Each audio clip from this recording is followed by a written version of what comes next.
All right, here we are. Let's do it. Where's my clock?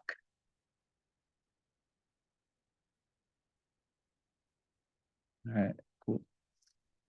So, I'll probably go in and out of this mic because it's kind of annoying. I have to um, I don't have anything I can put it on. I have to kind of lean over a little bit, and I hurt my back the other day. Fell. Um, but we'll see. I like to switch it up between microphone here and this. All right, so let's.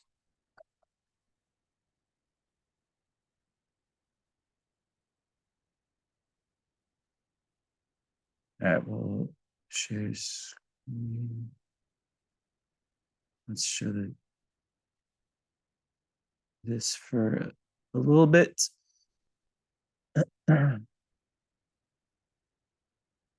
All right. So, we've got a big three that is three signs in a row: Taurus, Gem, Cancer. So, when I see this, I naturally think about what I've sort of coined as the zodiacal story. Basically, if you think of all 12 signs in sequential order from Aries to Pisces, there is a story of sorts that is it's not only prevalent in every single human's life at different times, but it's kind of like, a theme of existence, right? It's different levels of existence. So when I see someone having a lot of sequential signs, I always think that if you understand, so for example, here, Taurus, Gemini, Cancer, if you understand the meaning there, especially with the North Node in Capricorn, which is interesting also, it gives some resonance to the whole chart. So first of all, South Node is with Chiron, with part of fortune. So in Cancer, I think that healing, it's something that it comes very naturally to you from past lives. My thing karmically is, and we'll get to this later on, when you have Capricorn as your North Node, sometimes is a Cancer moon. So the moon, is with the North Node, same sign, conjunct 10 degrees around. There's a big theme around becoming your own metaphoric father in this lifetime. There can sometimes be a karmic tendency with Cancer South Node and with the Cancer Moon to be, it can be difficult for people with that to sort of move away from home, or just, to kind of make their own moves in life. It's not always the case. Obviously, Cancer Moon is it's known. I don't ever say best or worst moon sign or sun sign or anything, but the moon is in its dignity position in Cancer, meaning that people with Cancer moons, they're very emotional, but they're good at meeting the goal of the moon, which is, being able to meet your own emotional needs, right? um Being able to feel emotions when they come up in the body as energy is very, very, it's something that Cancer moons do really well. And psychologically, what happens, of course, I need to say also that um, there is that potential for Cancer moons because of the extreme sensitivity. Usually they have a very, very deep attachment to their early nurturing, to their mothers, and usually, but they can sometimes water moons can run away from emotions. I've seen that more with men than women, but yeah, as you know, like, emotions are just energy in the body, so the same thing can happen to two different people. And let's say there's the Gemini or Aquarius moon. Air moons are kind of known for having more difficulty, not all of them. It's not that they're not emotional, but you know, they sometimes have more difficulty. Um, there can be a little bit more distance from their emotions a lot of times. So Cancer Moon, it's not what it's like. And to have the Venus on the moon is a really, really nice conjunction, nice aspect. You know, it's very good for happiness and for seeing the for kind of you know, it's an aspect that's definitely good for seeing the best in oneself and just in life in general. It adds a lot of kind of beauty, harmony to one's emotional nature. So it's nice to see that. So back to what I was starting with, the zodiacal story. So a 12th house Cancer sun's very interesting, or Taurus sun's very interesting. And then Gem rising Cancer moon. Basically, if you think of the fourth, fifth, and sixth sign, or excuse me, second, it's yeah, the fourth month, but or fifth month actually, but yeah, second, third, and fourth sign. A lot of the goals of your sun and your moon, there's a lot in common there. Cancers and Taurus, even like humans, like you'll see a lot of people married who have, you know, one's a Cancer, one's a Taurus. You know, they're both very domestic signs. So having that as your sun, your moon, it's good for really, you know, feeling grounded. There's definitely, I think with anyone who, especially if the sun's in the 12th house, there's a big need to kind of go deeper into that spiritual relationship with yourself. Sometimes people with 12th house suns, you know, it really, really matters a lot with a Cancer moon, 12th house sun about how the childhood was more than someone else, right? It takes on like a Neptunian energy. And the 12th house can be what's known as a house of repressed energies, but it can also be a power house, you know. It's very, very dependent on how things were early on. Where'd my phone go?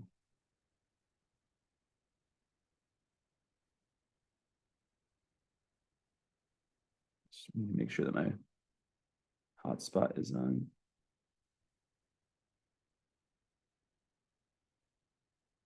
Okay, good. All right. So, you know, a lot of that with like you know, the 12th house and second house, it's a mix of of um of that, of really, really going deep within. People with 12th house suns, they're really in with kind of the zeitgeist, I guess you could say. They're really in with the zeitgeist of their generation, of the world. And a lot of them are meant to be of service in their lives. Sometimes 12th house energy can have difficulties defining itself. And it's really, it can come through, especially, you know, with your Aquarius midheaven with Saturn there, you know, in the ninth house, that can speak to really wanting to learn a lot and really do something that's good for humanity. Um, Aquarius midheavens also are known. I've experienced them switching careers a lot. It's like my back is hurting. I need to go back away from this mic. Okay, let me try test. Check. Ugh. Yeah, it hurts too much. Like, so, okay. Hey, Mika. What's up, Mika?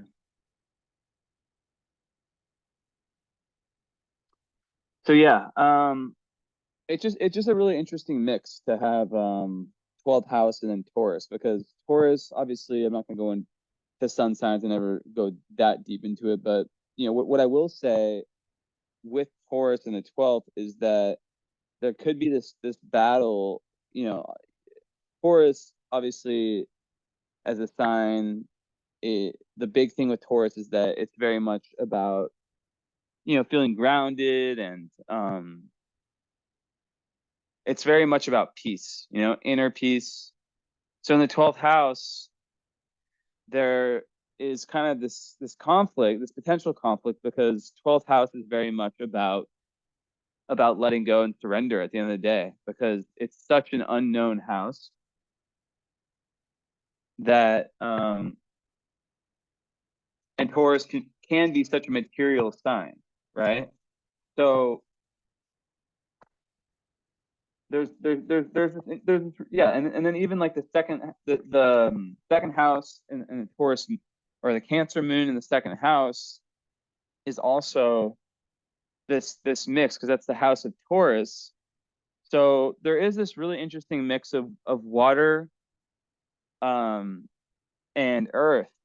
And I think to get the best out of water and earth, one must be willing to dive into the areas of life that are, you know, maybe come off as more risky. So yeah, there's definitely a need for that. A need for esoteric exploration. Um, even if it's like breaking life into lots of different chapters, Um,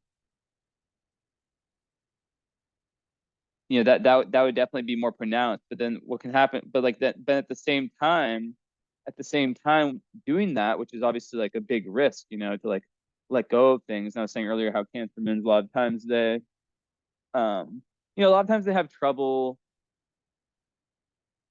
getting, like, yeah, like I was saying, like getting away from kind of moving forward in life, when away from where they grew up, and just the overall energy of it, because Taurus and Cancer, Cancer is very connected to the past, to the childhood, right, as an energy.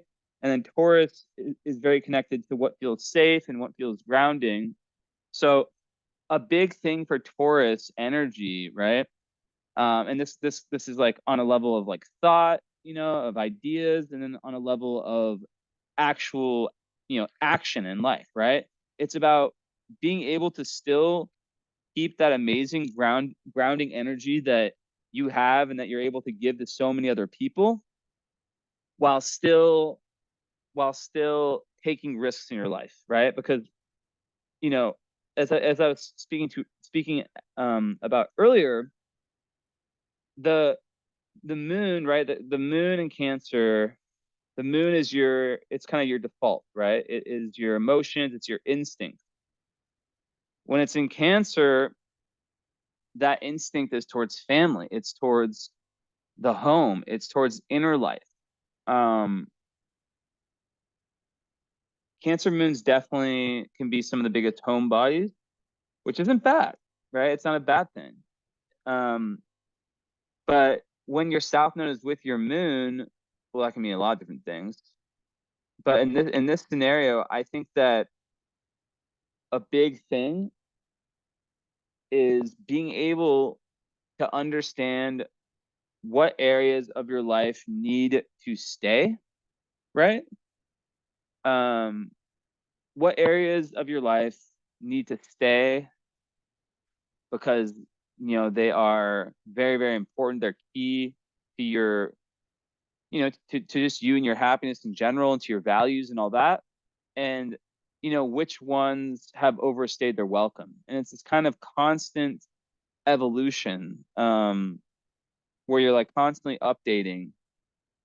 And that is the challenge of Taurus Cancer right there, right? That is the challenge, is how does one let go of things, people, things, situations that may feel very, very comfortable. They may well, they may know very well. And it's that whole maxim, mantra, whatever, that you need to let go of something in order to make room for something new. If your life is on an energetic level is full, you're not going to have space for new people, new situations, so forth. Now, of course, one thing that I admire so much about Taurus energy, and also having Venus on your moon, right? So you're very, very Venusian person.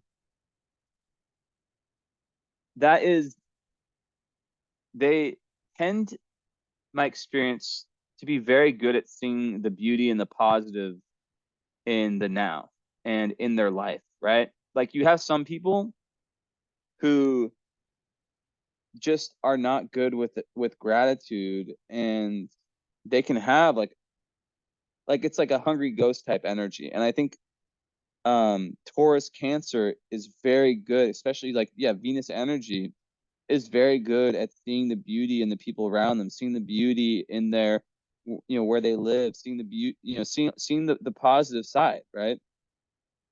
So that's kind of where it gets tricky, because there's always in life, there's everything,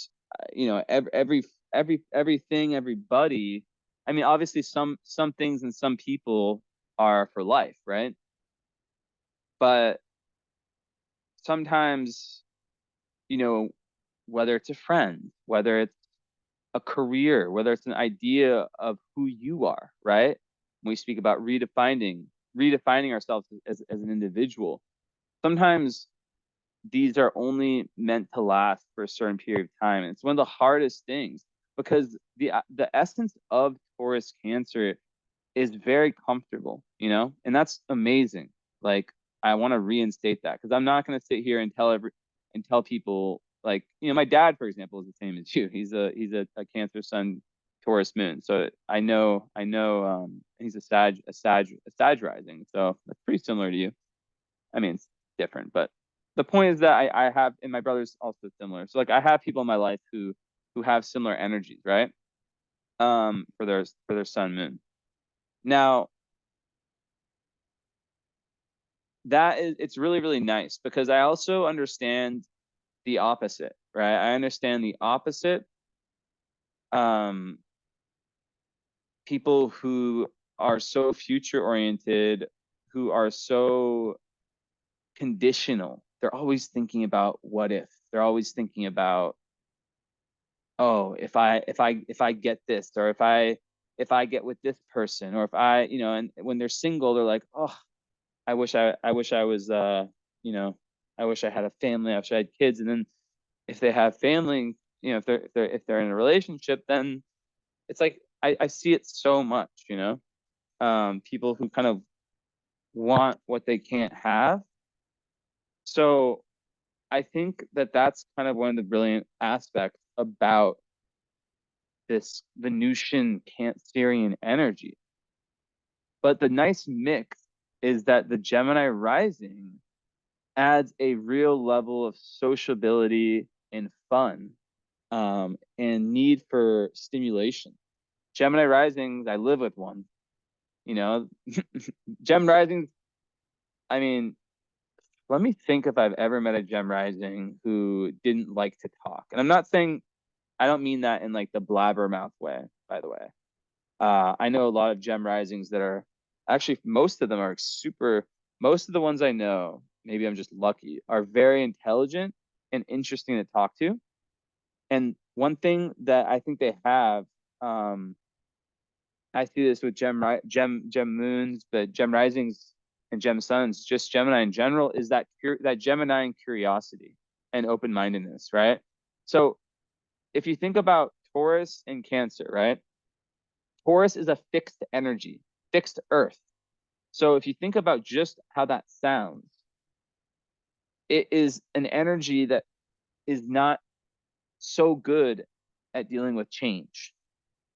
But then the very interesting part is that your whole chart, and this is I'm already kind of getting the essence of your chart, like right now. I'm finally starting to see It's a little bit, you'd think that these charts, like a chart like this, would not be so complicated, but I find that these are some of the more complicated ones where it's just like this kind of pattern, like zoo zoo. But so what I'm getting is that there's a lot of energy in your chart that typically is more anti-change, can push back a little bit from needed transformation. But then we look at your sun's in the 12th house, your north node is in the 8th house. So it's almost like this karmic challenge for you. And maybe, you know, I've stopped trying to predict how people's families are. There's some indications you can have. But overall it's difficult. Usually a 12th house sun usually speaks to like a father that either emotionally or physically wasn't so present, you know, what for whatever reason had like a weak influence. But it's really tough to see, you know. And then with the moon conjunct the south node, that's usually quite different, where there's quite a bit of karma between, but it's not necessarily bad karma. But if you think about it on a psychological level, it's that it's a real challenge when your south node, which is what you're trying to somewhat, you're trying to move in the opposite direction of your south node. So when your moon, which is your instinct, is with your south node, your natural inclination, your kind of, you know, your instinct is not is in line with the south node, which is the karmic been there, done that. So that's what I'm getting, right? It's that there's this kind of there's a potential for stiff energy, but the 12th house sun of any sign, like I was saying earlier, if it can go in kind of circles of meaninglessness unless it's going in a direction that is truly in line with its spiritual values. And it can really have identity, like identity problems, all kinds of stuff, right? So south node in the second house in Cancer is saying that past life, you know, in past lives, there is that tendency to stay kind of close to home. There is that tendency to be a very, very intuitive, and, you know, the fact that, like I was saying, Chiron and part of fortune are with the south node, you know, and Mars, right? That's a healer. That's someone who has a lot of talents when it comes to emotional healing, right? Natural talents, great listener, someone who can really like put people at ease. But the fact of the matter is that when you have Chiron in Cancer, also that speaks to usually a lot of the pain in this lifetime. Usually people with that, I have that, by the way. It's not necessarily like always like horrible relationship with the parents, stuff. It's not always that crazy, but typically it does come off as feeling misunderstood and not feeling fully seen and fully valued by your family, from a lot of people I've spoken to, clients and friends and whatnot, with that. And the fact that it's south node, it's literally showing that whatever you went through, right? Because you're born 91, so you know you're past, you know, just past the Saturn turn. So in the first 30 years, it's very important to not allow yourself to feel shame about that, you know, because when you have these types of oppositions to your moon from Uranus and Neptune, Venus also, it can be difficult, right? And this is a very, like, literally your chart is asking you to go from, it's so interesting. It's like it's asking you to have one foot in the material and one foot in the spiritual, but to really have this firm balance, this fine balance between the two, right?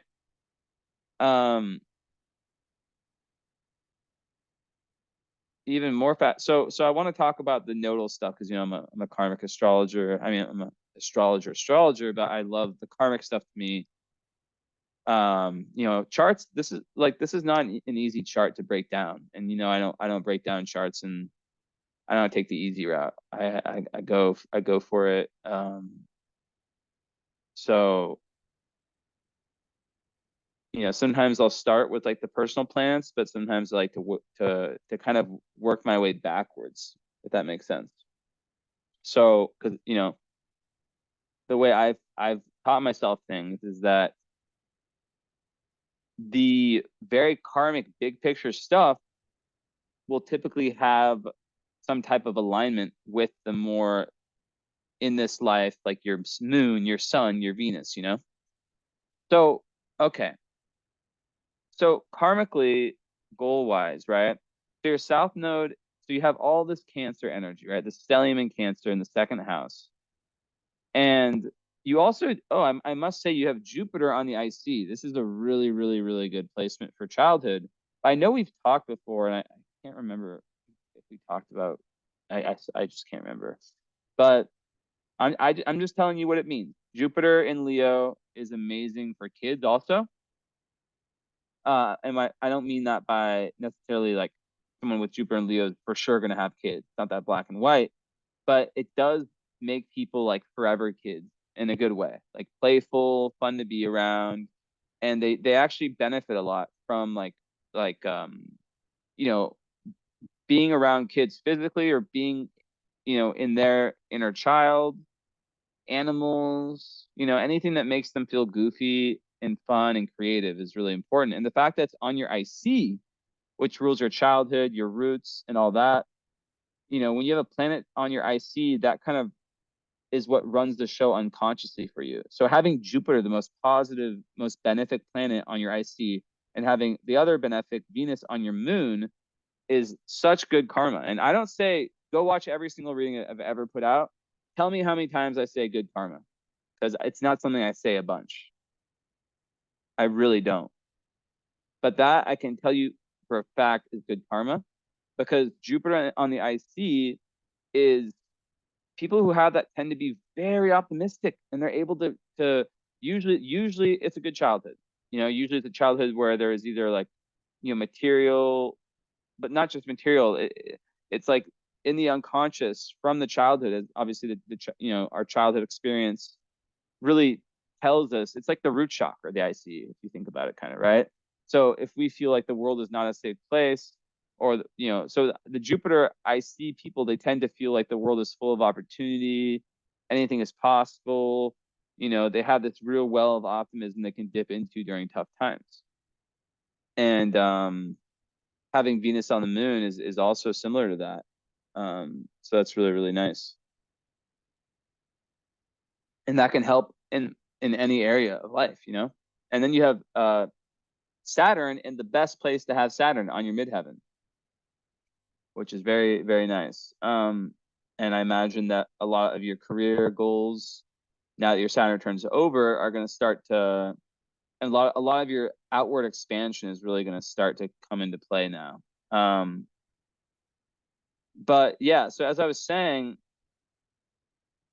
one other thing about the 12th house sun, 12th house sun people, their lives, it creates a life that is very, very much ruled by karma. Now, I'm not saying that I'm not one of those people that believes that free will doesn't exist. I'm just saying that there's a lot of fated moments, fated meetings, stuff like that. It's a very important lifetime. Like, you're trying to like kind of tie a karmic bow. If that makes sense, like there's like a very important karmic lesson or lessons. So now, in terms of what those are, so I already said you're a past life healer, but maybe you did not put yourself out there enough, right? It's like, imagine the mother who just keeps their role as mother, and then because of they're the mother, let's say they're like as good of an artist as Van Gogh, but because they're so preoccupied with being the mother, Cancer rules the mother, right? And it can be like everything can be metaphoric or physical. So it could also be like something as a Cancer moon, where you do have to watch out for energy vampire types. You do have to watch out for giving, and having difficulty with taking. So it's important to have that balance. But basically, it's like the second house. It's important to not, on that whole 1 foot in the material, 1 foot in the spiritual, to not be too in the physical.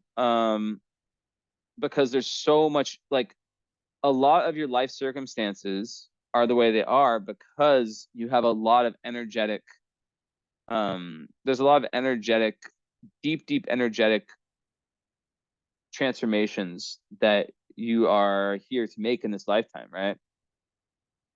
So I think spirituality play a huge role in your life. Now, my definition of spirituality is not anything like reading a fucking spiritual book, which is fine. It's great to get inspired, but I think that every human has their own version of spirituality.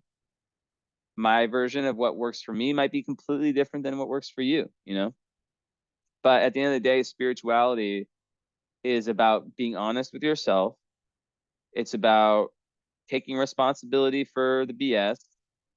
It's about deepening yourself. It's about having a deep conversation, or having deep conversations with your soul, with God. It really is whatever you make it, but at the end of the day, it's about growth, and it's about understanding the big picture of your life. So with an 8th house north node, 8th house is the house of Scorpio. So second house south node, and you been there, done that with Venus, or I mean, excuse me, with Chiron. Venus and Moon are not too far away. The question becomes, how can you dive into your own healing? And the fact that Mars, the planet of action, is conjunct Chiron, definitely helps that. However, it still early on would probably bring some pain, some emotional pain. But it would be about, how can you dive into yourself, trust yourself, find these latent talents as a healer, which doesn't have to be your profession, doesn't have to be what you do with all your time, but it's very important for you as a person. So then the North Node in the 8th house, in Capricorn, conjunct Neptune, that is extremely spiritual. 8th house North Node is someone who is meant to dive into the depths. Now, this is a very interesting connection. You can see my cursor. Neptune rules the 12th house. So you've got Neptune on the North Node, and then your sun in Taurus is in the house of Neptune, 12th house of Pisces, house of Neptune. And your Mercury is there too. So we can talk for a second about what's low Neptune and what's high Neptune, because that's super important for you. Okay? And I would show you my face, but I literally am meditating with my eyes closed, and it feels weird to be filmed when my eyes are closed. And Mika is on my lap, but I always turn the camera on eventually, usually. But whatever is good for the reading. Like I said, this is a chart that isn't super easy. At least so far. We'll see. Maybe it'll change. So the 12th house, or Neptune, 12th house, Pisces, those are all in the same category, similar. There's the quote that is that the mystic and the addict exist in the same waters. The mystic just learns to swim while the addict sinks. So that is a metaphor for how, these waters, these spiritual waters, these, emotional undercurrents that you as a soul have decided, in this lifetime, I'm ready to take on some challenging stuff. it's better like the high Neptune, right? So it's like the high Neptune is obviously the mystic, but it's okay to fall. It's just about getting back up. Um,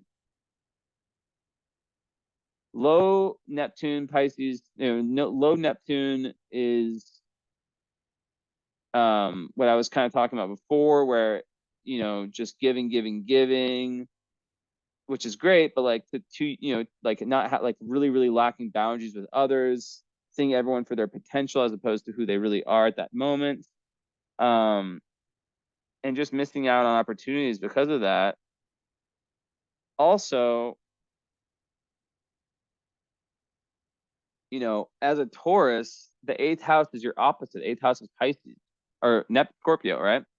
So literally, that is an exact showing of how there would likely be one part that wants to kind of stick to what's known, stick to what's safe, and another part that's begging the soul to take that risk, to do that thing that might not feel so comfortable because it might not have a definite answer, you know?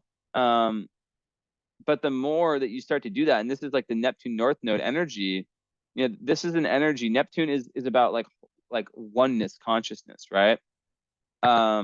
So it's through your risk taking, not excessive, right? The right amount of new life experiences that things really start to open up. And the first time you do something, it's like jumping off a cliff, and it's a great metaphor because the cliff is rock, which represents Saturn, which represents the material reality. And the water that one jumps into is Neptune, the endless ocean of Neptune. Of everything is connected, like interconnectedness, oneness, and it's through these dives that you start to really piece everything together and things start to make sense. So there is a level of when we think about that on a more psychological or kind of like everyday level, a level of being very good at keeping yourself grounded naturally as a Taurus Cancer, but then also the areas of life that you're meant to have that groundness in, aka that courage, aka that self-assuredness, are the ones that are related to transformation. So what is the best way for an eighth house North Node to live life? Well, of course, there's endless ways, but asking yourself the question, kind of slowing down the death, rebirth, transformation, right?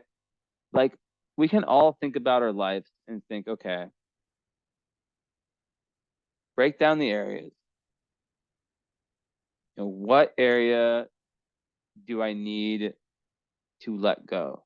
Are there people that I'm moving in a different direction from? There's a lot of questions, right? So on that point, Neptune being there, it will make it already eighth house Neptune alone will make someone super spiritual. Uranus is there too, and I think that anything related to meditation, spiritual, like really like the dream realms, psychotherapy, that kind of thing, like the real energetic healing, right? Even I was gonna say ayahuasca, that is a metaphor, like as like an example of like something that I've never done, but like you know just that's a good explanation of like going into like hidden realms. Of course, you don't need to use plants or anything. I mean, each their own. But yeah, so when you have North Node with Neptune, it kind of gives your North Node in Capricorn a mix of North Node and Pisces. So that's when Capricorn, if Capricorn represents form and represents responsibility, and then you have the ultimate signature Saturn on your midheaven, right? There's this big piece of you needing to be your own person, needing to be self-disciplined and have like really own up for whatever it is that you need to own up for in this life. Being an adult, which like I said, I'm not judging shit about you. I know we talked. I have forgotten on purpose, and my brain like unconsciously tries to go back to the combine, I just cut it because I don't want to remember anything. But there is definitely a level of responsibility mixed with spirituality. And yeah, like I just seen a lot of people with alignments like this. I've literally seen people who have horrible relationships with their parents, but still cannot break that boundary, because that's what feels comfortable. That's what they know. So, eighth house is about allowing death, right? Allowing areas to die that it's very tough because sometimes you cannot sense what's on the other side of it. You can't sense, if I do this, if I change this about me, if I do this. And also, I don't like people getting caught up in the perfectionism of self, of always changing, of always doing this, of thing, everything I'm telling you here is it's potential, right? Like you could have like already done a bunch of this evolutionary work. That's why the follow-up and, usually the current astrology too. I forget which one you did with me. Was it? I literally can't remember. But that is very important to connect, all the pieces, right? So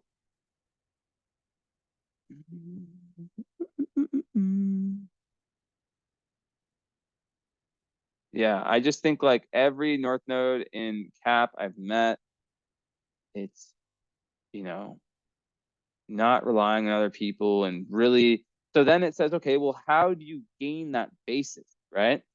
Well, Taurus is about foundations. Also, Taurus and Capricorn are very foundational energies, but there has to be like a spirit, some kind of a spiritual definition to your life, right? And it doesn't have like I'm gonna re-say it, like you can have a job or a career that you enjoy doing, but and it doesn't have to be like, a psychologist or one of the few careers in today's world that relates to that, right? But there's still a huge part of your life that is about, making different karma right, making different karma right. And like first part of your life, probably until the Saturn return, right? Because with Saturn on your midheaven, usually that will make, especially if it's in the ninth house, usually that will make someone have had, like it would usually be around this time in your life that you're really starting to not feel restricted in terms of your exploration of um other worlds, or your exploration of what else is possible in this world, whether it's traveling physically, traveling metaphorically, right? So I think that a lot of new info is going to come into your life, a lot of new possibilities. The first 30 years are very faded for people, and when you have Saturn there, usually there are on midheaven, usually it's very, very good for success long term, right? It gives someone this real hardworking nature, but they have to get through a lot of setbacks early on in terms of their public professional self. And then after 30-ish, they're, it's like, I always say this, first 30 years, you can take 4 steps forward, then 3 steps back. And then after that, it's, you know, um, 2 steps forward, 4 steps back, and then 3 and 2. And it's just like, but you're doing all this good stuff, Mika say. But then you're just like, God damn, like, why is the universe just fucking with me? Like, I'm trying to progress here, I don't get it. Life is not fair. But for people with the MC or the Saturn MC, they do tend to become very successful. But it takes age, and it takes this very important thing that I was talking about the other night. And I'll say as many times as I need to. People, and I see it so much, they take in a lot of shame about how they were in the first 30 years. So it's very, very paramount to not do that. All right. So then the fact that Uranus is there too, and just Neptune and Uranus on their own. I'll go camera a little bit. Wow, how have I been talking for 44 minutes? It feels like 10. Oops. Oopsies. Yeah, that's better. Okay. Um, so yeah, Moon and Venus is just beautiful. It makes someone really enjoy the company of other people. You know, it's very good for an artist to be able to really, even if it's just like living, like I I say this about cancer, but then I'm like, I've seen some messy cancers. So I don't know. But the home is so important, you know? The home is like an extension of you, family, all that. But like, um, you know, having Moon with Venus is amazing. It's also great for music and for loving nature and for it's good for money. But in the second house, you know, there's a need to make sure that, you know, there's one part of your chart that's a need to make sure that, you know, there's not too much of a materialistic um kind of journey in life, right? But also in terms of you know, love, I think that the Venus and Moon, it makes people very sensitive when it comes to love making and just being in love and all that. Um, so there can be it can make someone like especially Cancer Moon so sensitive. It's really really important for everyone, but especially for you to pick the right type of partner, you know, because a Cancer Moon Venus will be so affectionate. I'm getting triangled by my cats right now. People don't believe me. Felix, Felix, Felix. You saw him. Mika and Esme. Esme, check. Come help me with astrology, Esme. They're giving me the triangular. It's kind of weird. Like ever since I started doing it, I started feeling more like feeling in my crown chakra. Thanks, Mika. Good job. So yeah, it's just a sweet soul energy, you know, and someone who loves taking care of other people, and yeah.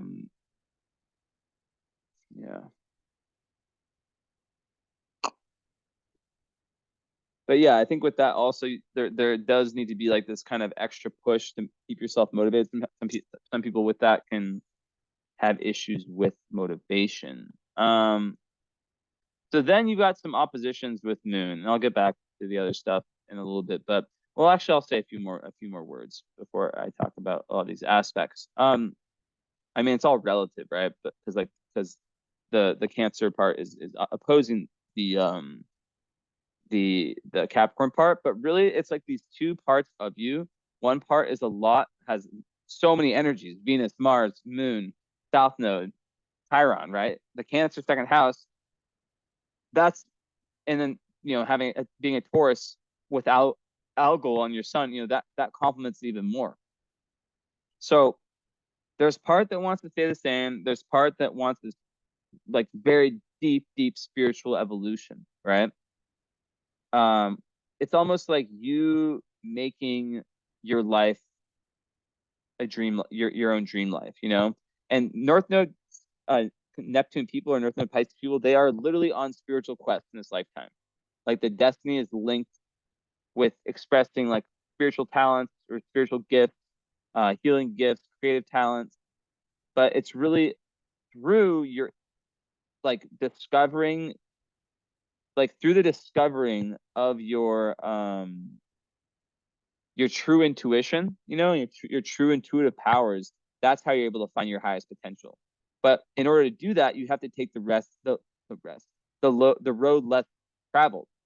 Um, and Taurus Cancer is not road less traveled. That's why your chart's very, very interesting. Because an astrologer that doesn't see everything like I do might look at your chart and be like, "Oh, Taurus Cancer," and totally missed out on like you know the whole part of like, yes, that is your energy, yes, that is very important, but we can still remain grounded and we can still be growing and doing all these things while we're on the move, while we're deepening ourselves spiritually, right? So yeah, I think also like the types of groups you join, very important, and the type of work you do. If there could be like some type of artistic backdrop to your work, it'd be very good. Now, with that said, midheaven, as I was telling you, in the ninth house, midheaven makes someone who, through their life's work, through their dharma, it's not just career, they want to learn. And it's an Aquarius, so they want to help people. But then you have Saturn there, and that makes, like I said, a very hardworking person. Slow and steady wins the race. They're able to kind of like, as a Taurus, fix, like horses can slowly but surely make it, consistency, right? But the thing with Taurus 12th house is that you are a lot deeper than a lot of Tauruses, right? So you're like a Taurus Pisces, your sun sign. So things that might work for other Tauruses that are more simple, I don't really get the vibe that you're just so simple, I mean, with all this Neptune energy, it's definitely different, in a good way. So it's kind of like this split, and instead of having these two factions against each other, it's like, how do they work together? And it would be definitely a lot easier to kind of like give into the part that, everything's all good, things don't need to change, which, a lot of things don't, right? But I see so much in your chart, like Pluto and Vertex in the sixth. Those are big indicators of someone who is here to be of service, to give back in some way. Like I said, midheaven in Aquarius, it's very common for me to see people with Aquarius midheavens start their life doing one career, then they have this big wake up, or they get to a certain point where it's not aligning with their updated self. Remember, I keep telling you, the updated self. And that's why I think one of the biggest things you can do is journal or film yourself. I tell this to a lot of people. That's something I do say a lot. I get a lot of Neptune people, people who have a Neptune. And one of the key things, one of the life hacks I found with Neptune people, film yourself. Make like a little diary, a video diary where you talk about your emotions and your goals. And, it sounds crazy, but if you live alone, you have space. And that's another thing, as a 12th house sun, your alone time, your space, like it's important as a 12th house sun. But then as a Taurus, that's all about sensuality and closeness, So and then as a Cancer moon, it's also very much about emotional closeness. One's about, physical closeness. So in relationships, I'd imagine that there would be kind of both there, right? Um, I think it's also really important for you. I mean, we see the Black Moon Lilith in Cap, and all these second house Cancer energies. It's important for you to not overwork, right? Um, if you're working to the point to where you're, you know, like I think a Black Moon Lilith in Capricorn, sometimes they can be overly not optimistic, overly ambitious to the point to where it's like not good, but that's not Black Moon Lilith. Remember, very important. It's not a planet, so it's not a part of your psyche. It's just a potential. It's an imaginary point that represents us at our lowest, right? Our self-defeating behavior. So I think it would kind of go back to what I was saying earlier about potentially when things get too emotionally, potentially, and it could be sometimes, right? Not all times. Because cancers sometimes can have this deep fear of abandonment. And when they get hurt, they'll crawl back in their shell, right? Like the Cancer crab gets hurt when it made itself vulnerable. They say, fuck that. And then it's very hard for them to trust again. I've seen it a lot. So, I think Capricorn Black Moon Lilith is a fear of neglect, right? Like not being acknowledged, recognized for your greatness and for the things that make you special. And sometimes there can be like a sort of like over controlling of situations. If you don't have this behavior, then that's really, really good. But really it's about how, and this is kind of on this Cancer to Capricorn right, journey is not needing the external validation and having that, whether it's through your work, whether it's through just the person you become, the people you help, whatever, through your growth, to have that internally. So I think it's really, really good. People with Black and Lilith and Capricorn, I always tell them, like, don't try to control people and don't try to control situations. Don't try to always be number one. I don't get that vibe from you with the Taurus Cancer, but you never know. Um, and it's just important to learn to like really pump other people up. But I think with some of the other energy you have, it is actually quite good for that. But then in the eighth house, it could speak to not allowing oneself to feel those darker aspects of life, to go through that death, rebirth, transformation. It can be that kind of feeling, that holding oneself back from that, right?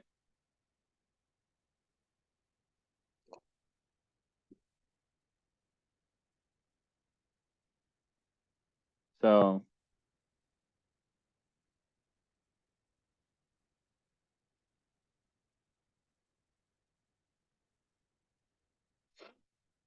mhm.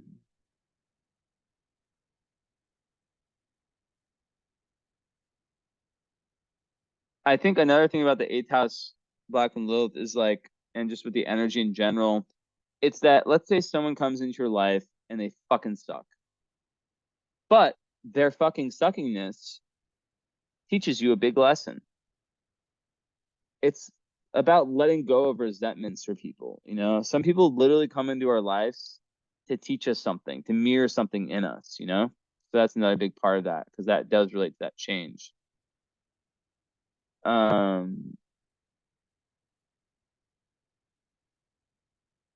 and yeah, just like another, and then with the Capricorn, I think also it's just, yeah, just the need to let go. Also, just the need to let go with respect to eighth house, just the need to not, yeah, like I think that's kind of like like the part of the Black with Capricorn. It can be just like this fear, and it could be very, very deep and unconscious, of letting go and surrendering to the universe, and just like, because part of you following that Neptune North Node journey is surrender, right?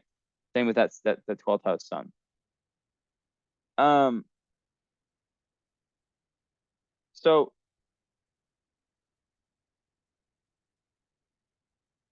yeah, very interesting. So yeah, like I said, a big time desire, and also like Pluto sixth house, you definitely like do not like, there's this big relationship between body and mind. So people with that, sometimes they do overwork to feel valuable, but it's really important the type of work you're doing, where it's going away from me and going to we, right? And vertex sixth house is like, I see that in so many of my clients, because it speaks to just, you know, being able to do things for the greater good. And your doorway to higher awareness coming through service, and it's in Scorpio, so it's through these like very intense experiences, um, you know, very intense, profound, life-changing experiences, that can be a little bit dramatic, right? But these give you the amazing opportunities for that transformation. So it's about, when you recognize those, to jump on them, and make the movements, or follow them. So let's see. Let me look at this for a second.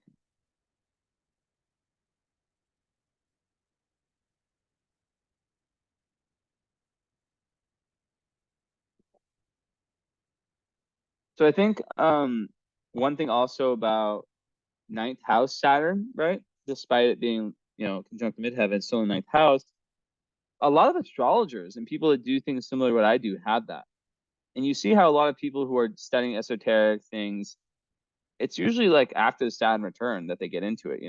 Sometimes their life circumstances are the only thing that allows them to, but a lot of times people in ninth house Saturn, whether it's that expansion, like the traveling, right?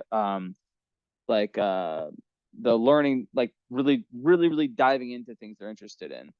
So a lot of times it takes till after the Saturn return, but then they're able to have this very serious attitude towards studying things that are really like interesting to them, right? And the fact that it's with the midheaven, it makes you just really respected in whatever you choose to do, even if you switch things up. Of course, like with the Aquarius, it could be something with technology, it could be something very future oriented, something ahead of your time.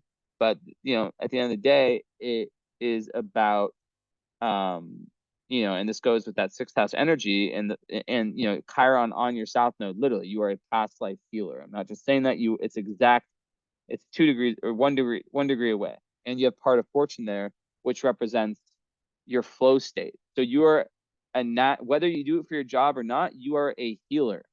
Like, I guarantee you are the person that your friends come to that's super good at listening, that doesn't judge, that sees things on a deep level. Like, fuck, I literally feel this energy towards you. I'm just saying it. I know I've talked to you.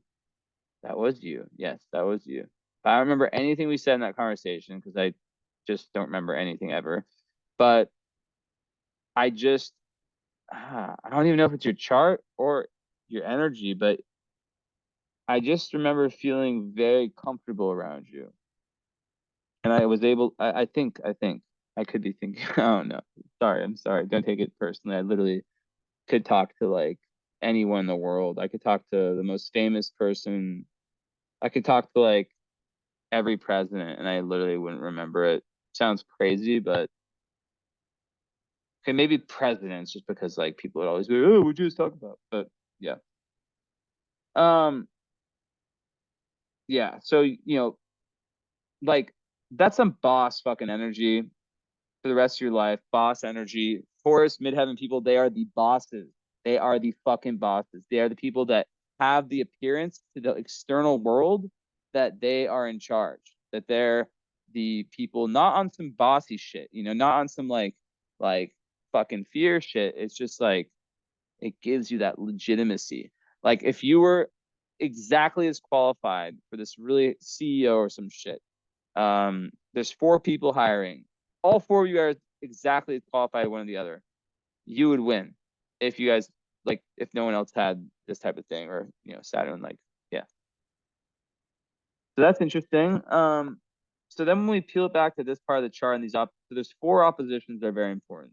Well, actually, before I get into that, I can say that the Venus is definitely really good for the emotions. And yeah, I just feel like you probably have, I never want to say someone is just happy, but like let's just say that the potential for you to be happy and content with your life is very good, which is amazing. But remember, like, no complacency, so it's that balance between like understanding that there's some things that are really meant to stay, but then your chart is asking you to go out and take risks, to start that business, to start that, to really just like not need to feel like to know that whatever, like you're a lot, like you can go and do whatever, you know what I mean?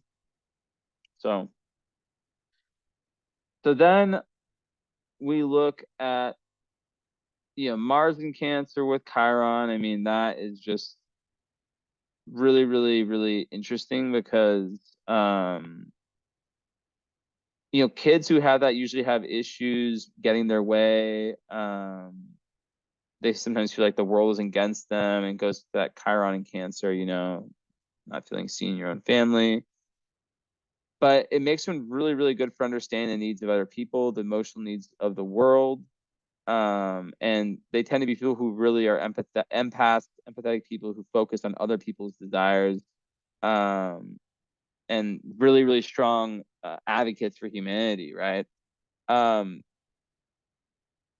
So like I said, you're able to like empathize with anyone and really have amazing compassion. So it's really beautiful. What was I gonna say?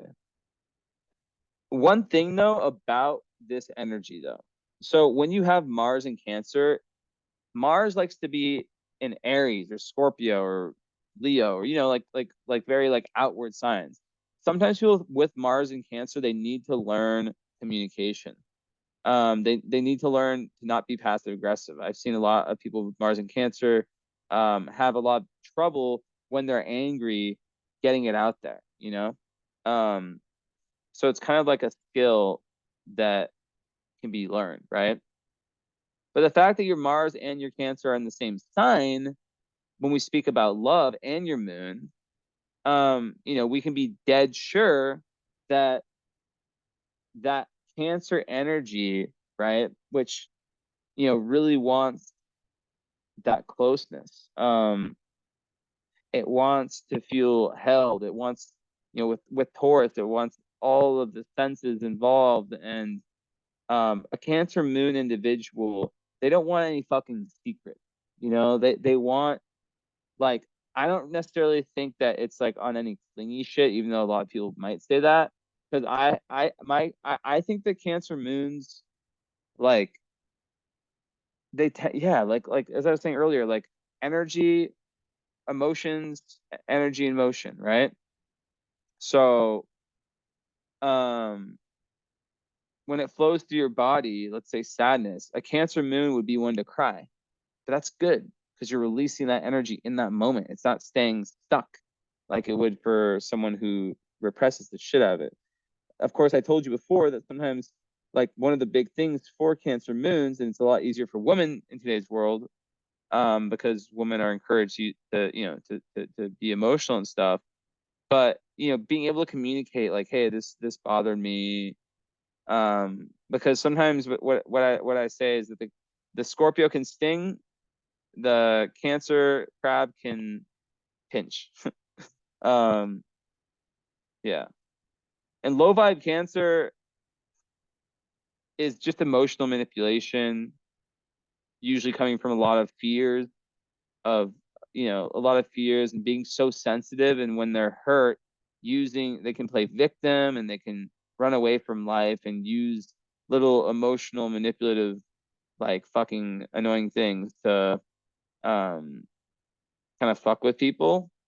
Kind of petty. It can be a little bit petty. I'm not saying that's you. I'm just saying that's like every sign has a low vibe, right? As you know, low vibe Taurus can be fucking stubborn and not wanting change, and not, they could be like proven by everyone in the fucking world that, like, what they're saying is wrong and still not give in. So,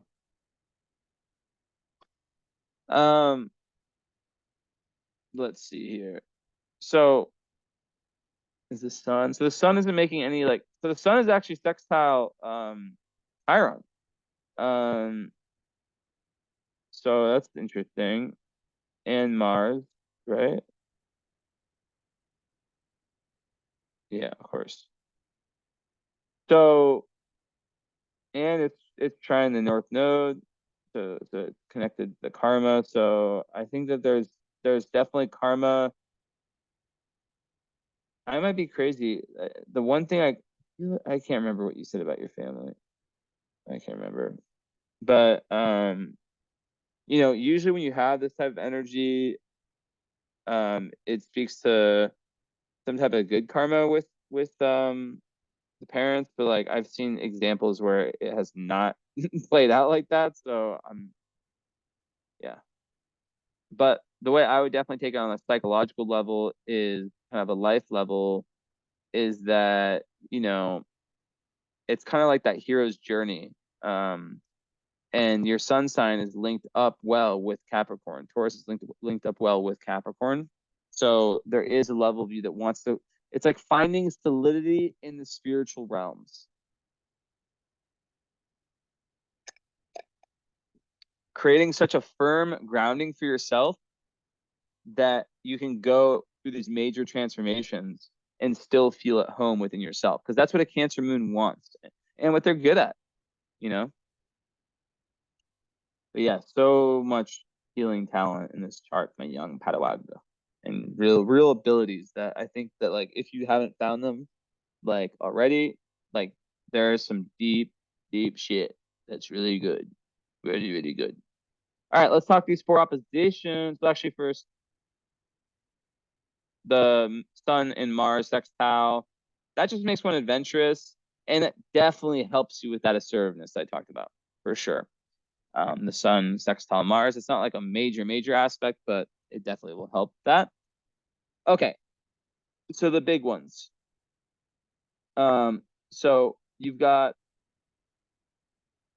Moon, Venus together, opposite Neptune, Uranus. So basically, the Moon opposition to these two is speaking to this very thing, this very theme I keep coming to, right? Which is like more material, keeping things simple, keeping things, like the same, versus this pull towards these like out of this universe energies, right? So the Uranus energy, it's like, how do I allow myself to be different, right? How do I allow myself to maybe to be very, it makes someone very rebellious, right? um and I think there's just a level of acceptance in that you're not going to be able to make everyone happy, right? It's just impossible. So you know it can definitely, a lot of people with that had parents that were divorced, not all that I've run into, but like, it's not uncommon. And it can give this like almost like insatiable, like this very back and forth, like highly strung, kind of erratic emotional life. um People with that, yeah, they tend to like want to like feel they're very comfortable changing with moving, which is interesting with what I'm talking about, the Taurus, right? um but sometimes, it can make intimate relationships difficult, because there can be this feeling sometimes of like grass is green on the other side, and it can make someone a little bit emotionally distant, which is very odd, being a Cancer moon, right? So that's a split right there between, in relationships, wanting this deep closeness, but maybe there's this back and forth. Okay, now I need space. Now I need to have my time alone, right? So it's being able to communicate these things, right? Because a lot of detachment can come from, that very freedom loving, independent nature. Um, so yeah, I think the biggest effect this one has is just on relationships, honestly. Now nothing's a death wish in astrology. Let's get that straight. It just speaks to like, um, you know, skills and conversations that are needed to be had, right? Um, but yeah, it can just make one feel like they always need to change things up. Um, but like the biggest key is just this very thing, gaining conscious awareness, right? Of how that plays out in your life. Um, and astrology, actually, psychology, things like that can be where a lot of these breakthroughs come. Because when you notice something in yourself, my breakdown of your chart, this is the chart. Your free will, is ultimately like combined with the chart. So you'll be able to understand, if I'm saying something, you might be like, oh, he's talking about this energy. And you'll be able to identify it and be like, okay, now I know, I understand. But it's all about slowing down. That's why meditation is so massive, and learning to like really control your emotions and understand them, because it can be quite impulsive. Now, you know, compromise is needed, because with this, typically it's kind of muted more a little bit, or pushed down a little bit, because a lot of people with this, and they have, let's say, their Geminis, everything, like they would just be so bored so fast at everything. But because you have Taurus Cancer, it does create that back and forth between the two. Between like that mad genius that always wants something different, and the very emotional, caring partner. So then Moon and Neptune, that's another one that's super interesting, because it once again speaks to the potential for feeling very confused with your emotional identity. There can be misunderstandings with other people. There's just this such a sensitive nature, it's definitely one of the more challenging aspects one can have, because of mainly the effect Neptune can have, which can make one over imaginative, overly sensitive. Like imagining things that aren't real, like being very paranoid, like, oh my God, my partner's cheating or something, or someone said something like very, very innocent, like, I hope you're doing good or something like that, or, what are you doing? And then like, just a random example, right? And they're just doing to start a conversation. So it really, really takes practice to understand, if there's ways that this is happening. Because a lot of people with this, they'll accuse people of some type of wrongdoing. And sometimes it can even be the opposite, where someone like with this can think that someone's showing interest in them, but they're really not, and sometimes vice versa. They really are, but they think they're not. So it's like paranoia and over idealization, right? Are like two of the big things, and just this, self-deception. So it all ties back to any insecurities or anxieties, right? And anything with Moon and Neptune, you have to watch out for energy vampires. And also self-deception is such like that. If there's one word to put with Moon opposite Neptune, Moon hard aspect to Neptune, I would say self-deception and need to see things clearly, and become the mystic, right? The mystic. But at the end of the day, Moon Neptune also can make a psychic. It can make someone who's so intuitive. They just have to get past any kind of ego or pain, right? That holds them back and kind of clouds their vision. If that makes sense. But this is another big one for like feeling misunderstood and stuff like that. It's also one where Neptune Moon, you have to watch out for um you know addictions, stuff like that. So, just anything that keeps you away, any kind of poisons or anything that keeps you away from seeing clearly, which is so good that you're a Taurus, right? The most grounded sign. So one big thing that I always tell people with this is like, if you're in a situation where there's confusion, it's just like learning to just be like, hey, like, I don't know, something like, hey, like I understood. And it sounds awkward, but like it's a lot better, especially if, like, let's say you really like someone, you're with someone, or you're in that beginning stage with someone.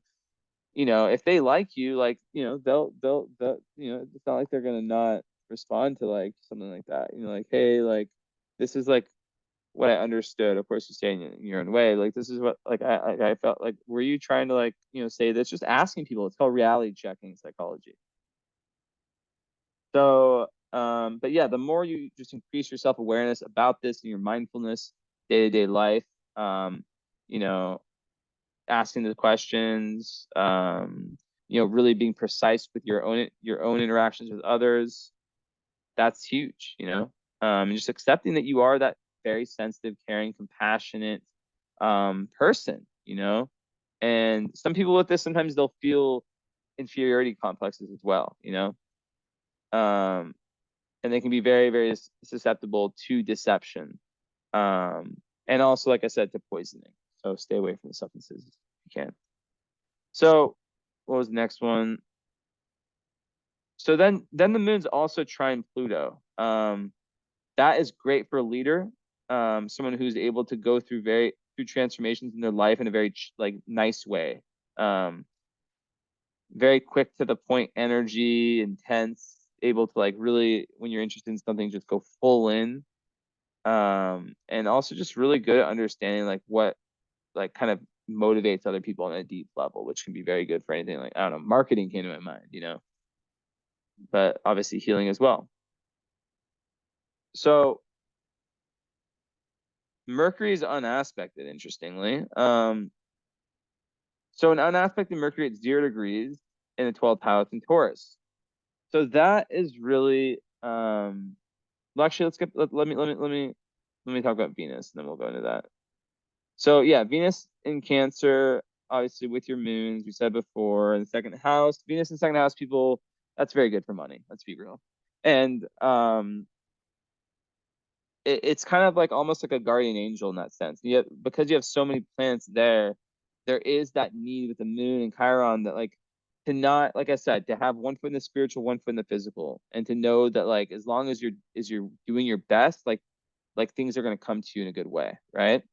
Um, but like Venus and Cancer people, like they're really they love their family, whether it's their family of origin or their their future family. Like they really really value that, and they value their emotions. They value being able to be really close friends with people. Like to be able to have heart to hearts. Not like they're always in that shit. Like always having to not it's not shit, but you know what I mean. Not like I don't want to make it sound like it's like always like so deep, so deep, never serious. No, or never like joking. No, it's just like they want to be able to be like that. So the fact that it has these two major oppositions. So I'll start with Uranus.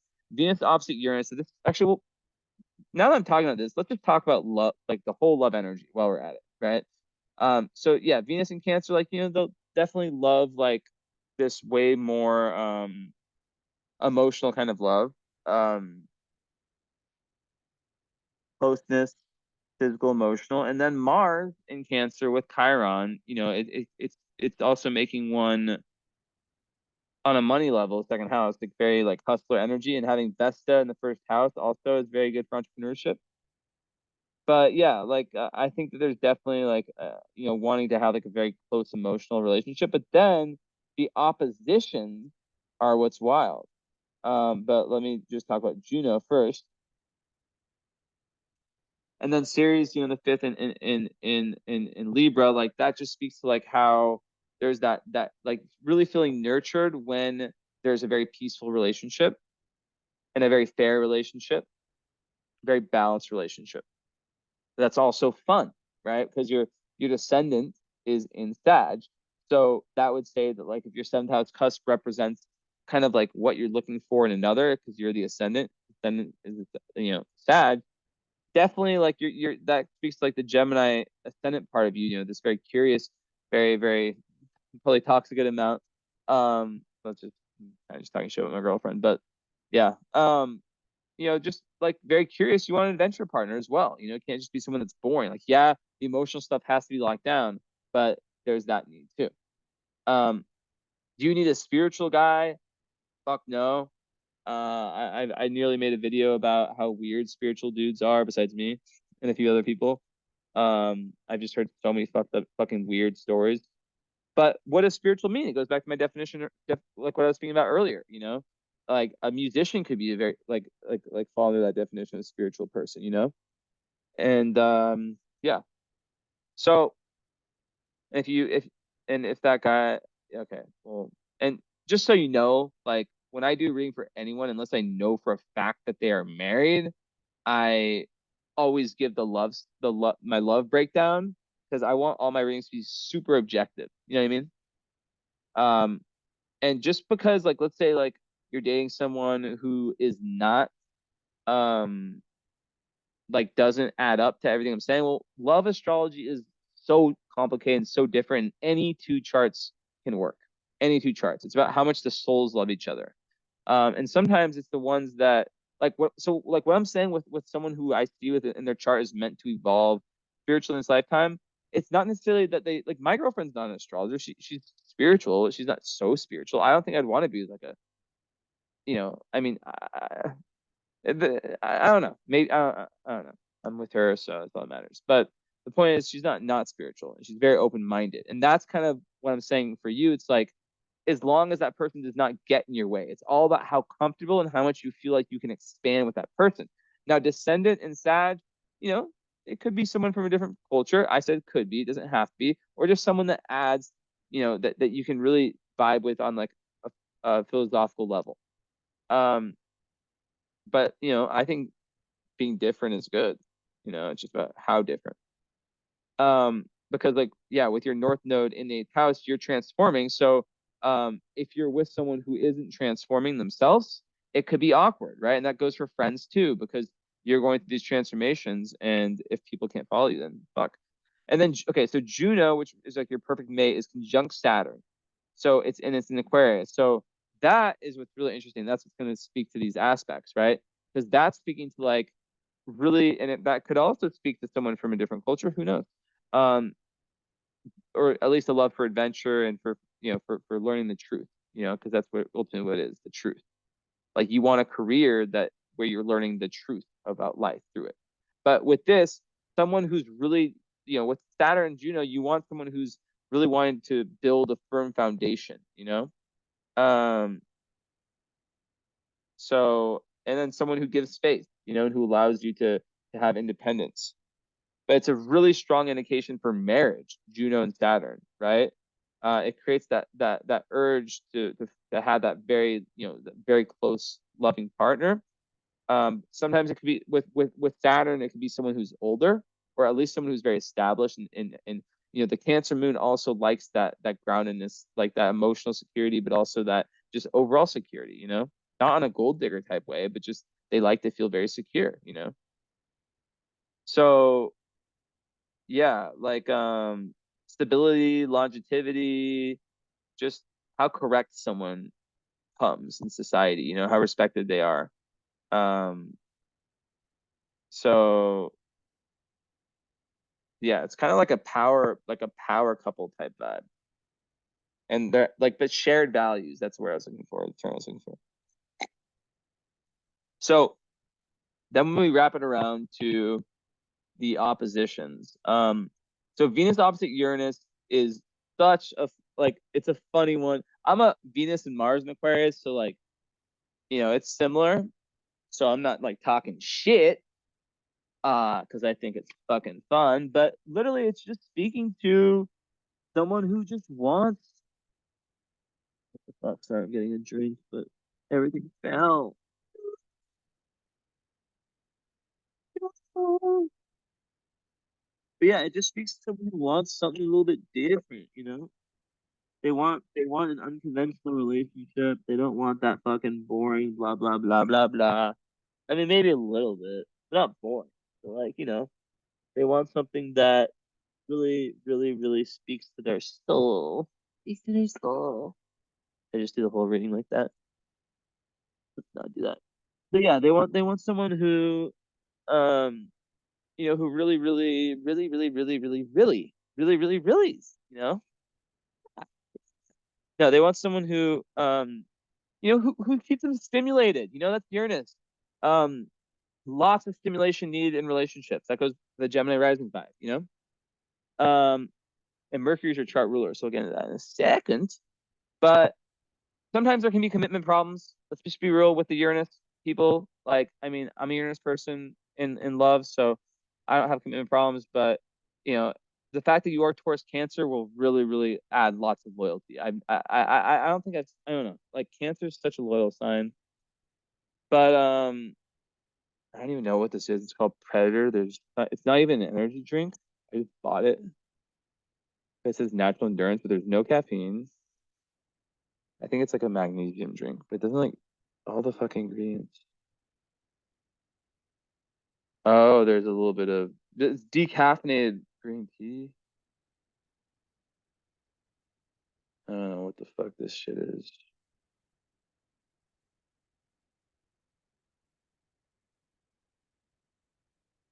I'm not gonna. Yeah, I'm gonna drink it. Mm. No, I'm not. I'll drink it another day. So, yeah. Basically, you just like need space in relationships, and it's that balance between space and closeness, and that's kind of the big thing. That's the big difficulty, right? But being able to have that awareness is very, very key. Um, so yeah, just needing to feel free within relationships. And it can make long-term friendships difficult, and that also goes to like how much you're changing. But so like yeah, like maybe someone else who also needs a lot of personal freedom could be very good. Um, but you know, it's like two options really. It's like one, someone who has that kind of free spirit, um, but who's also willing to commit on some level. Um, you know, um, yeah. Oh, fuck, what was this thing? Is brain fart. Yeah, it's like, yeah, a free spirit who's willing to commit, or just someone who just keeps you stimulated. I don't know, but then it's like, um, I think with the Cancer part, there is that need for that, the two souls who really know, like, we're together. But it definitely keeps things fun in a relationship. That's 1,000%. Um, and you definitely would not get boring to anyone, and I mean that in a good way. Also, when it comes to money, you need to be, you know, I would never tell someone save all your money, but like when you have Venus, which rules how you spend, opposite Neptune, opposite Uranus, you just have to be careful with any big expenditures, because there can be like rapid swings in your bank balance. So that's another lesson: is stay out of debt, stay out of debt. Okay, that is my order to you. Okay, so Venus opposite Neptune. I have so many clients with this. So many clients.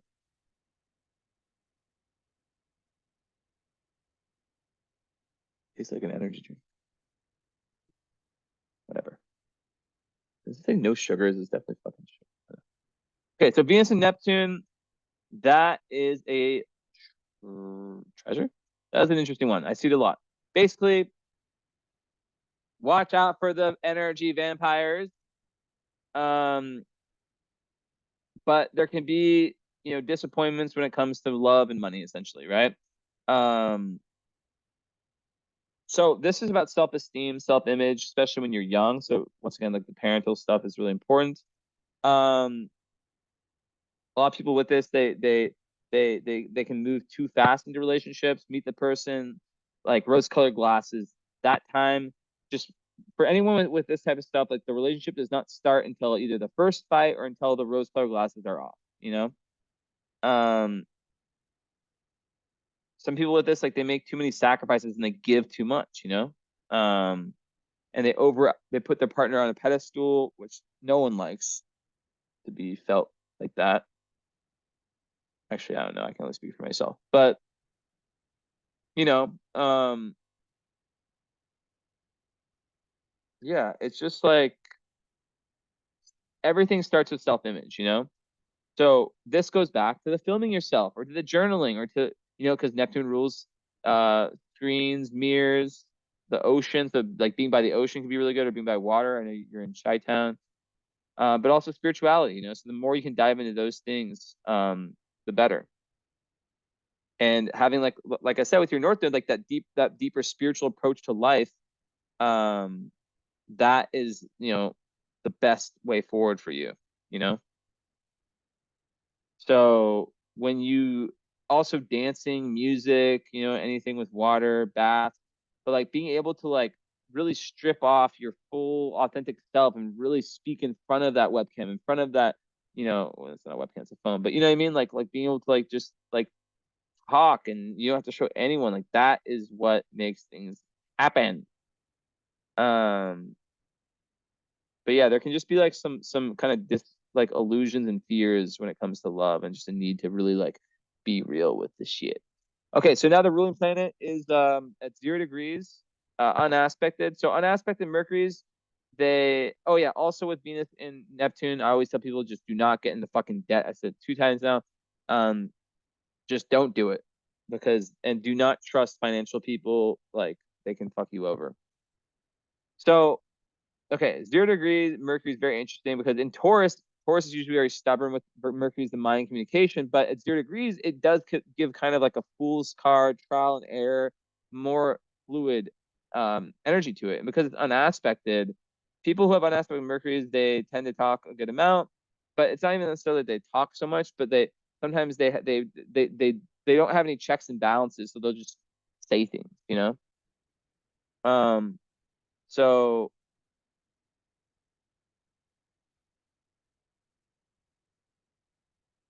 aside from that, I can give like a hyperactive mind. like a overactive, hyperactive, whatever. So you have to watch out for like nonstop worrying, nonstop thinking, getting into your emotions, which is such a gift that you have that Cancer moon. Um, so it can become an asset because it can give you so much like mental, like communication skills, and like it's very good for that and any kind of mental faculties. But um, it's like you have to like push that. It's like a wild horse. You have to push into that direction. And the fact that it's in the 12th house means that sometimes you have to spend alone time to know what thoughts are yours and what thoughts are other people's, right? There can be like this osmosis with thoughts. Super strong imagination. It's like 12th house Mercury people, like they are like the other side, They are like, connecting to the other side. And if it in Placidus would be in the 11th house, that would just speak to like finding like the correct tribe of people that you can really connect with and speak about the deep ideas you want to talk about with. But usually, Taurus, Mercury's like the more tried and true, whatever the fucking term is, kind of hands-on traditional approach to learning. But it's 0 degrees, so there will be lots of trial and error. Okay. Oh, and then you have a nice Mars trine Pluto, so that just gives a really high energy level. And someone who can, like call out the wrongs that they see around them. Very good. Very, very good.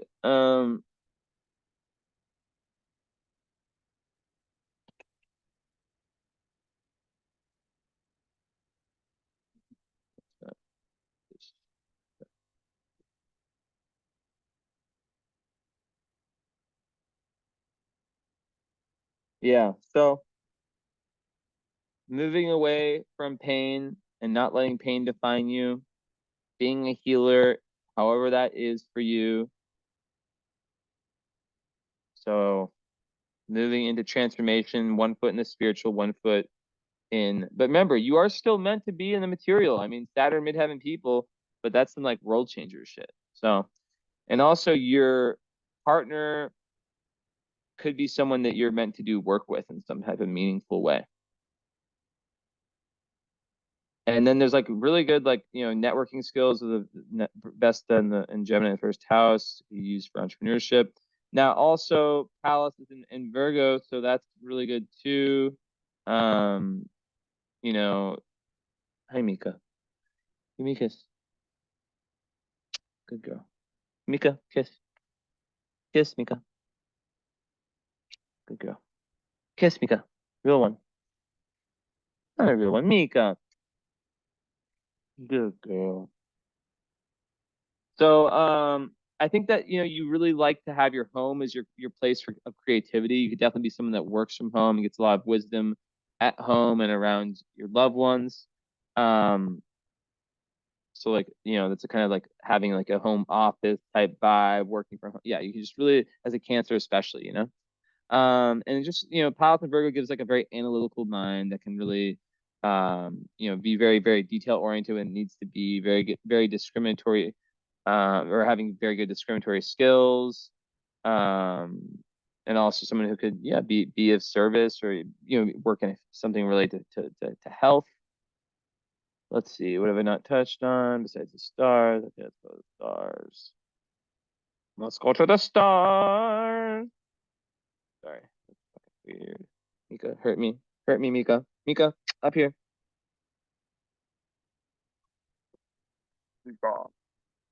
Damn, you are right on fucking Algol, girl. Girl, girl, girl.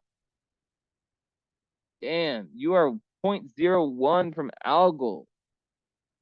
That's the closest I've ever seen. Woo! Look at you. Mika even saw that one. You are lucky, my friend. Are you ready for me to tell you why? I just not tell you. Pay me $6.99 more to hear. No, you have psyche. So not many people know this. I'm one of the few. Because I learned it so randomly. Um, you're lucky, my friend. Psyche conjunct Venus or Moon in a female's chart keeps them looking young forever. Okay, forever. Let's just say I know a 42-year-old who looks like she is 22, and she's the one who told me this. So you have it on your Venus. Congrats. Okay, let me pull up Algol. Algol astrology. Where's the one by Dark Moon? Whatever the fuck it's called. Dark Star.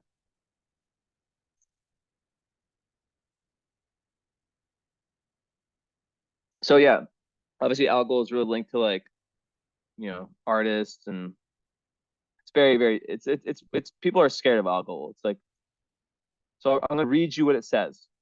Algol Sun, you have a 0.01. These people destroy or create. Sometimes in order to create, they must destroy it. So yeah, Algol is like one of the scariest stars. Everyone's like, no, Algol, oh no, but it's not so bad because it's very transformational. So sometimes in order to create, they must destroy. They will attach themselves to a cause with great zeal and passion.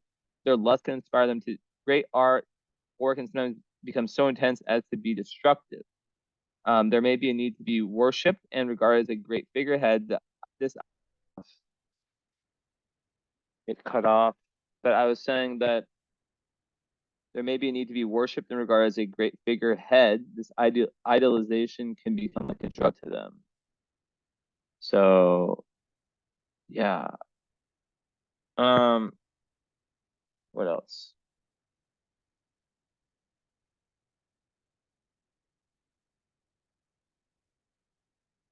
You're close to Aldebaran.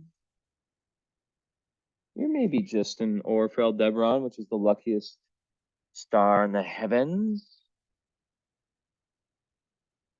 And you're underneath it, so that's more better. So you're not like, like right on this or anything, but Aldebaran, well, your ascendant 731 and it's 9. You're just barely an orb. So I'll just read you what it says. Wealth, power, courage, generosity, ingenuity, rise to authority, extraordinary energy. Such a person will be able to be ahead of other people, will gain a leading position. It's like really, really good luck. Usually the people with this like have like money, come from money, or prosperity from youth. There can be fame, but like I said, it's not smack on there. But then Aldebaran is like kind of ish on the descendant. Okay, let's keep going. What's this? Serious? Are you serious? Serious? No, it's not in range. What is that? Hecate, which is one of the witch ones, is on your IC in Jupiter. So that is speaking to you being a witch. And then you also have like with like potions and the ability to have like these like past life, like real talents when it comes to this kind of stuff. And then also you have asteroid Lilith, which is one of the there's 3 witch asteroids, right? You have that one on your Mercury. So in the 12th house, so like yeah, you're definitely someone who's able to do some wild cool shit. Um and the Lilith one is also kind of like the woman who's able to like really speak up for herself in this patriarchal world. But yeah, it makes very strong woman. Um mhm, mhm, mhm.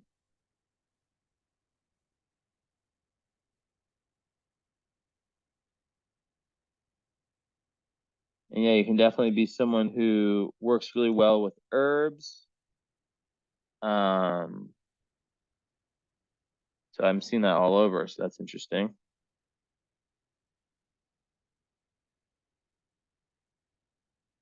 Herbs, potions, all that stuff. All right. So yeah. What's this actually?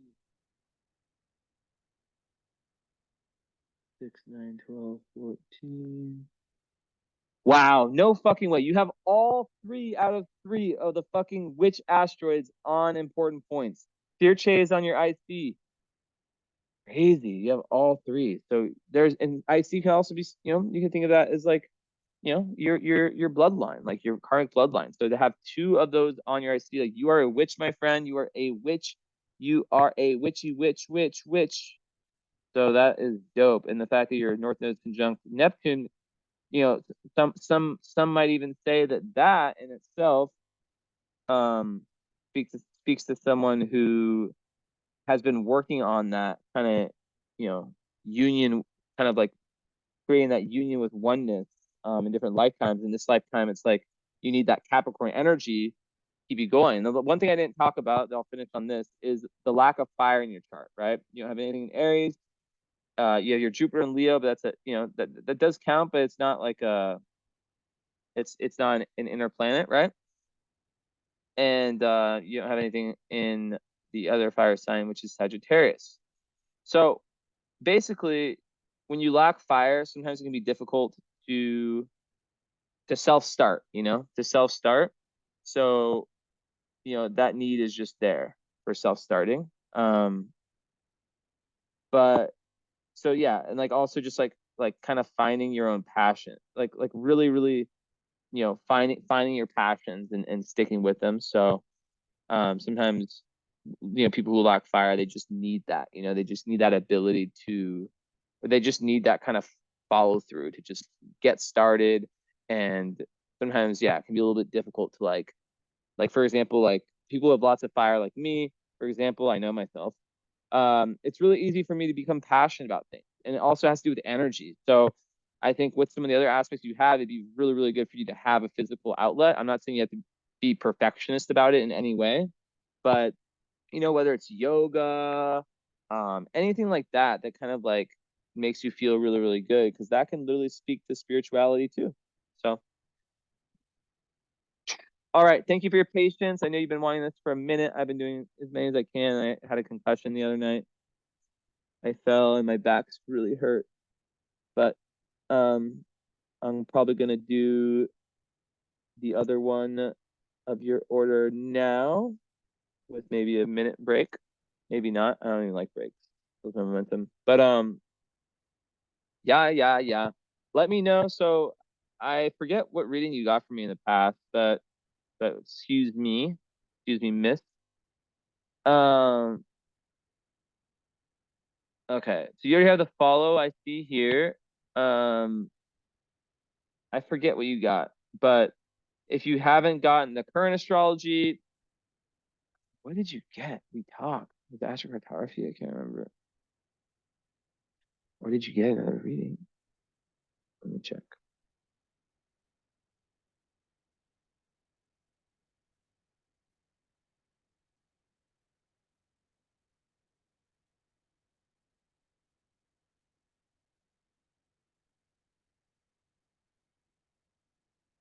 Oh, huh. Oh, you've had both. Okay, so you're getting a second reading. Well, I think that's smart, and I think everyone should do the same thing, because I can look at the same chart two times at two different periods in my life and see very different things, you know? So it's very interesting to know like what I would say. Maybe I'll go maybe I'll go watch my old one if it's on here. Um anyways, thank you. And yeah, you've already had a current. So if you want to book another current, just let me know and I'll give you the discount. And regardless, you have the follow. Thank you.